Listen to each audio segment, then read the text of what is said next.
Hey everyone, welcome back to Tech. Today I'm going to be talking about the rear suspension parts that I used. So to get started, I'll tell you guys what I used.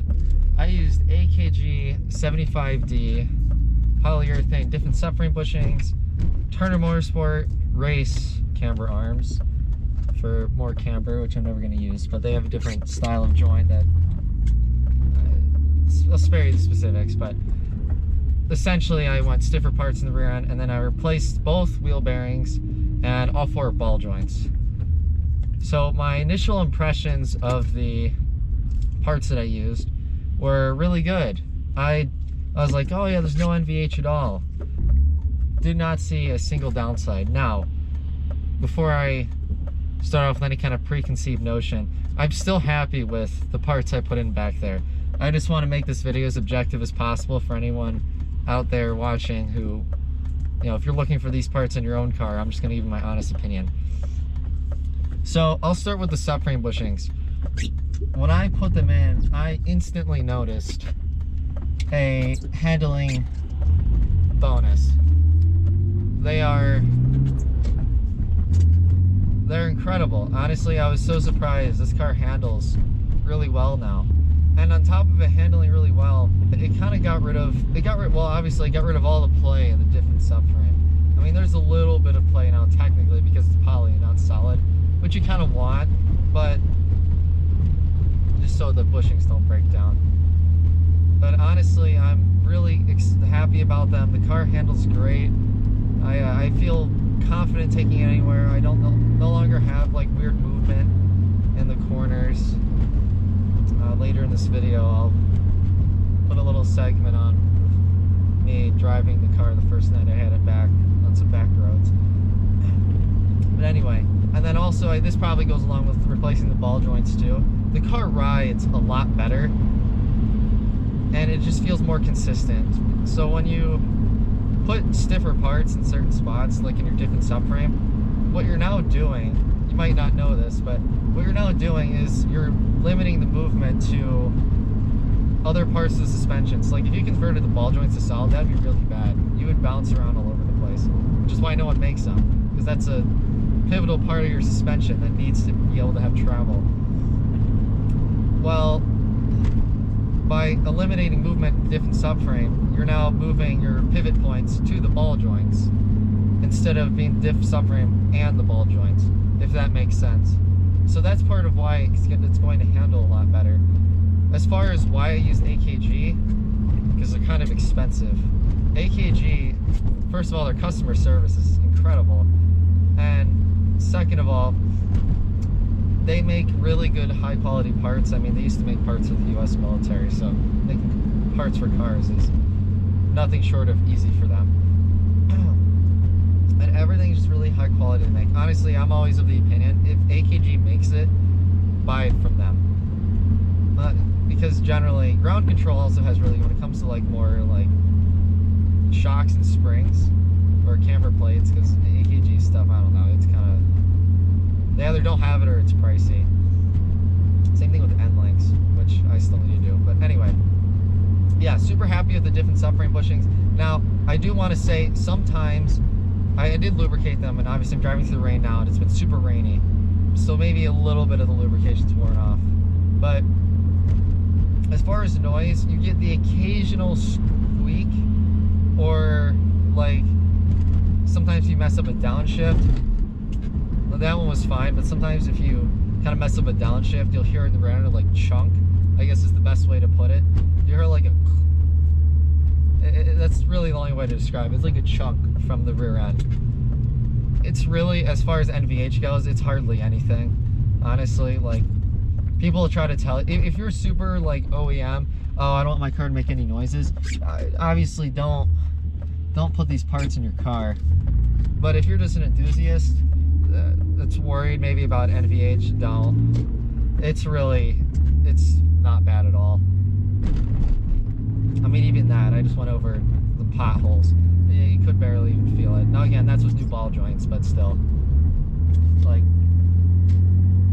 it doesn't ride crashy, it rides like a normal car. Now, onto the camber arms that I used. So I use the Turner Motorsport race camber arms, which, if you don't know, they have two versions, street and race. The street is just a stock camber arm, except you have more adjustment. Race actually changes the upper ball joint, I guess joint. It's kind of hard to explain.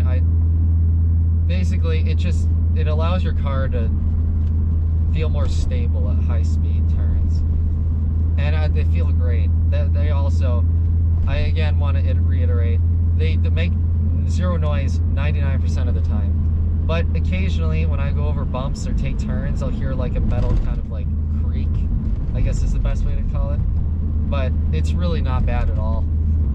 I was expecting NVH going into the parts that I put in, but I'm very surprised in a good way at how little there is compared to what I heard other people saying. I think a lot of people over exaggerate the level of NVH that gets put out by some of these parts, because they'll be like, oh, my car made no noise before, and then it makes a little bit of noise, because I'm a purist, I guess. I'm a little bit of a purist myself, but there are little sacrifices I'm willing to make for performance. But yeah, if you're looking at redoing your rear suspension, again, I'll put a spreadsheet in the description below with all the parts I used if you want to redo it exactly. The only thing I didn't do was upgrade the diff bolt or replace it. I should have probably replaced it, but it was on back order and I just ended up skipping it because I was without the cover way too long. But the diff bolt, if you're worried about that, as long as the one you have is good, like it's not bent, it's not rusty, anything like that, you can reuse it. So the only reason the diff bolt actually breaks is when you have stock worn out rubber bushings, and then it causes excess play, and then the bolt will bend and then eventually snap and like give way. So if you have polyurethane and they're even solid, you will never have any diff bolt issues. This is from AKG, by the way, because I called them when I asked them about this. They do make, if you already broke your diff bolt and you had to upgrade to a bigger size, they make a diff bushing that is bigger to accommodate a bigger diff bolt. You just call them in special order. They don't list it on their website. But yeah, that's really all there is to say about the suspension parts. I'm super happy with all the parts that I used. I'm fairly, I mean, the car still feels normal, and a lot of the weird noises and stuff from the rear end that I had, are like the weird handling inconsistencies, they're all eliminated. The car, it is by far the best money I've ever spent on this car. I think I've put like 1,000 miles on it now since I've gotten it back, and I mean, all the parts, they just feel great.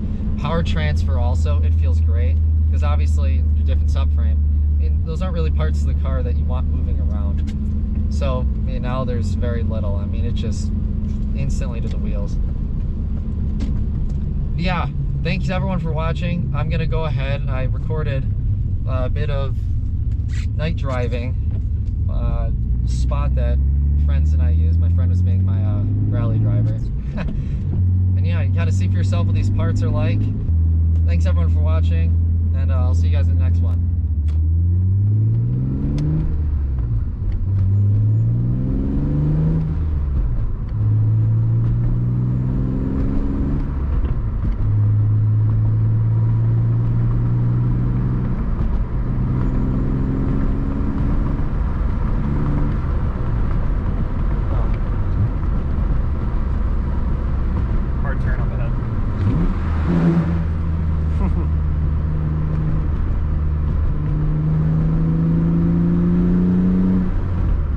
Maps open? Yep. You can tell me about the turns. I don't know rally turns. Be my rally driver. Just say right or left and like how hard it kind of looks. There's only one turn that I think you're gonna have to like really slow down.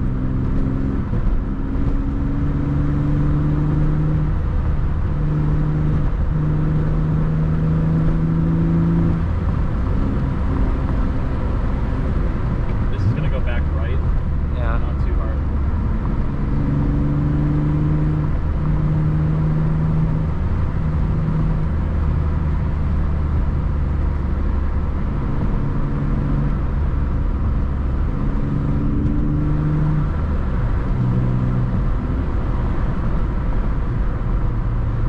What's up here? Hopefully. Is the left coming up? Okay, that's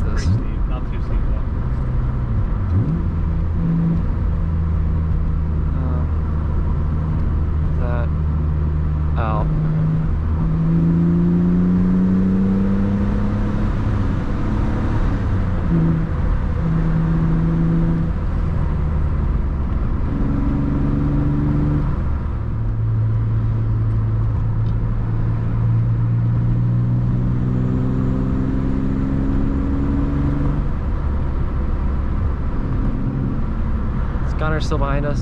I think he might have dipped. We have no idea. I'm just going to slow. This is going to be a very, very like, you can go fast for here, but you're going to have to slow down the very end for a hard left. That's it.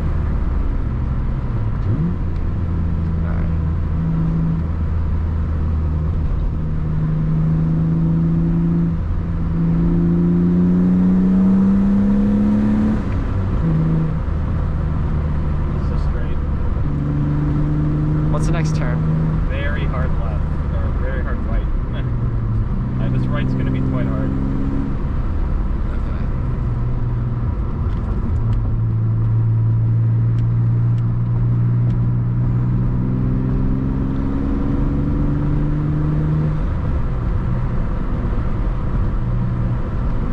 The road's going to curve to the right, but you should be able to go full speed here.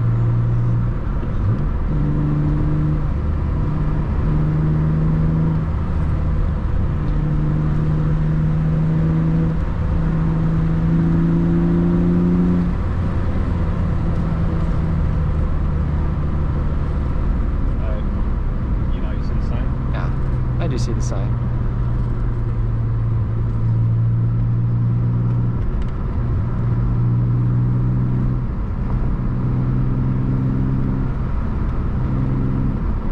You're going to have a straight after this twist to the left. Up here left? Yeah, you're going to take a left in a second. Not too hard, very fast here. Right, and then a big straight.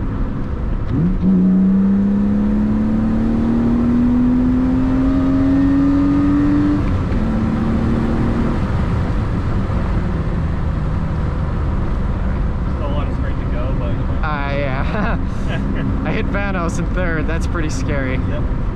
All right. Curves left here. Yeah. Once you're done this turn, it's going to go into a curvy right. Okay.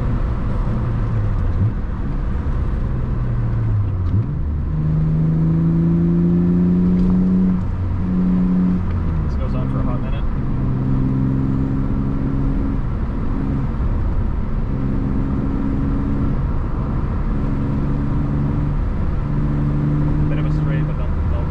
Yeah.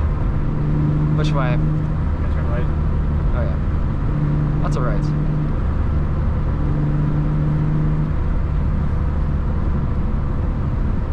Oh, here we go.